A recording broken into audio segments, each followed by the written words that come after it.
Welcome to the lecture series of petrology. So this is the second part of metamorphic fluid mass transport and metasomatism. In previous one, we introduced first of all what are metamorphic fluids.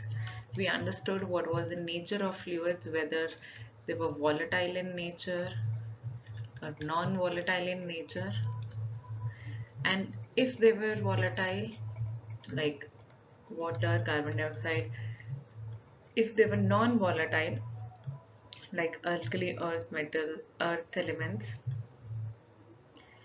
So we saw what were the characteristics of these, like volatiles, they actually were mobile, so they were escaping during metamorphism, but whereas when we were talking about non-volatile, so they were being carried and transported. Fine. After that, we understood what was the role of fluids, because this is very, very crucial as they provide a medium during ion exchange reactions. So they even facilitate the reactions, the metamorphic reactions. So they play a very important role because, whenever fluids interact with the rock, or rather say the minerals in the rock, the chemical alteration takes place, and this chemical alteration actually changes the whole rock composition, which is actually known as metasomatism. So when we discussed about metasomatism, we saw some of the examples, then we saw what were the types of metasomatism, because these are important. And now we'll be continuing with the metasomatism only, because we introduced this particular topic in the last lecture, and we understood the definition, the examples, what were the favorable conditions.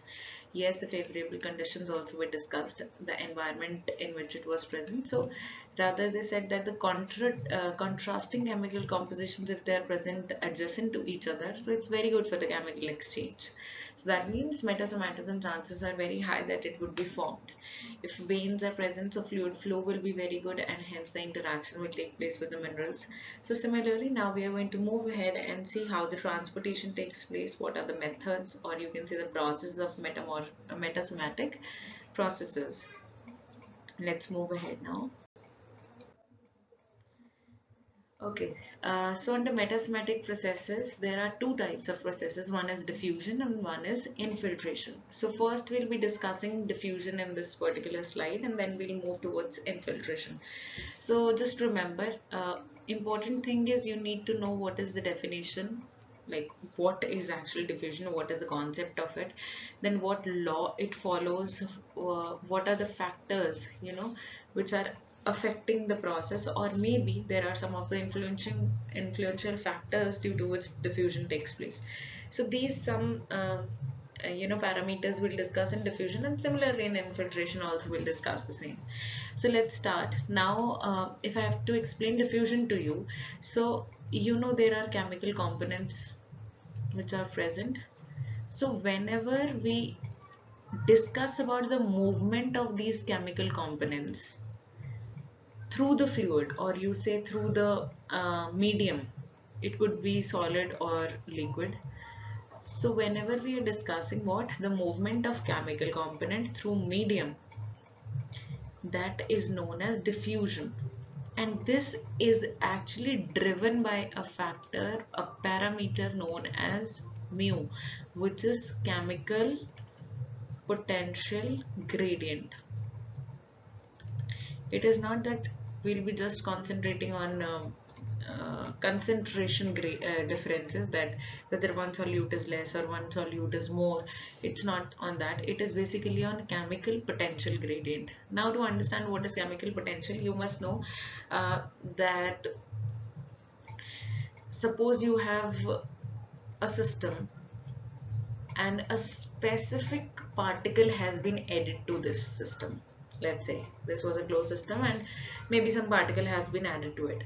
So how much of the free energy, how much of the free energy of the system is going to change when this particle has been added to a particular type. Maybe the particle is of a specific type and it has entered the system, or it has been added, consciously it has been added. So how much the free energy is changed, that is known as chemical potential. So this is basically quantifying the driving force of a substance, that to move or react, what will be it. So this is your very important in diffusion. Then it's the same way, like suppose there is one high chemical potential gradient, this is your low chemical potential gradient. So how the system's energy will reduce, the free energy is going to reduce of the system when migration will take place from high to low. This we've seen in every common law. So now, to understand diffusion, we must know how many types of diffusion are there. So first is your lattice diffusion. So you are understanding by name only, these are going to occur in solid crystal and these are very slow. Then is the fluid phase diffusion. Fluid phase diffusion. So this is going to occur through stationary fluid. So if a fluid is stationary and then any type of diffusion is taking place, it will be categorized under fluid phase. If it is occurring in solid crystal, which is very slow, so it will be lattice diffusion. So the fluid phase diffusion will be the faster one. Then there is one terminology which you must learn, which is by metasomatism. Now this is actually a synonym for reciprocal diffusion. Reciprocal diffusion means where components are actually starting to move in opposite direction. So it is easy to remember if you just know this is your reciprocal diffusion. Maybe I can say that MgO, magnesium oxide, this is diffusing in one direction and SiO is diffusing in another direction. So you understand they both are going in two different directions. Mean there are two different directions other than one towards which they are going, not from high to low, they're themselves moving in two different directions. So therefore bi terminology is used over here. Fine. Now next important thing is you should know that which law it follows. So diffusion follows Fick's first law. Okay, so this is the equation. Now you just understand it properly. Now here C is basically your concentration gradient. And you see over here the negative sign. This is actually showing you that diffusion is going from high to low concentration. Then is your Jx, this is your diffusion flux, and you see this diffusion flux is actually proportional to what? To your C, which is your diffusion gradient. Understood? This is your diffusion, this is your, sorry, this is your diffusion gradient. Now another thing which you need to know is, see, because it is with respect to dx, na, that is why it is termed as gradient. Understood? So now it is d. I am talking about in this particular equation about d. So d is what? Diffusion coefficient, and its unit is centimeter square per second.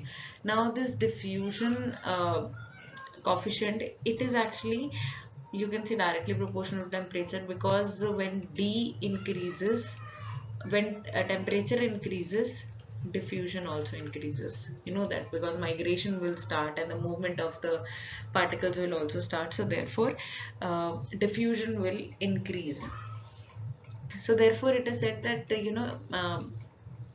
in modern books, basically in today's chapters, if you read about diffusion, so it is better described by chemical potential gradient than concentration gradient. You see here is the concentration gradient, but I told you that the driving force is the chemical potential gradient. So now it is defined by chemical potential gradient. Okay. So as I told you that D increases with temperature, so that means it is temperature dependent, right? So that means log D decreases linearly with 1 upon T, and I'm talking about in Kelvin. So that is the same thing. Then for silicate mineral, like you should know one or two, like how it's written. So if I talk about diffusion coefficient for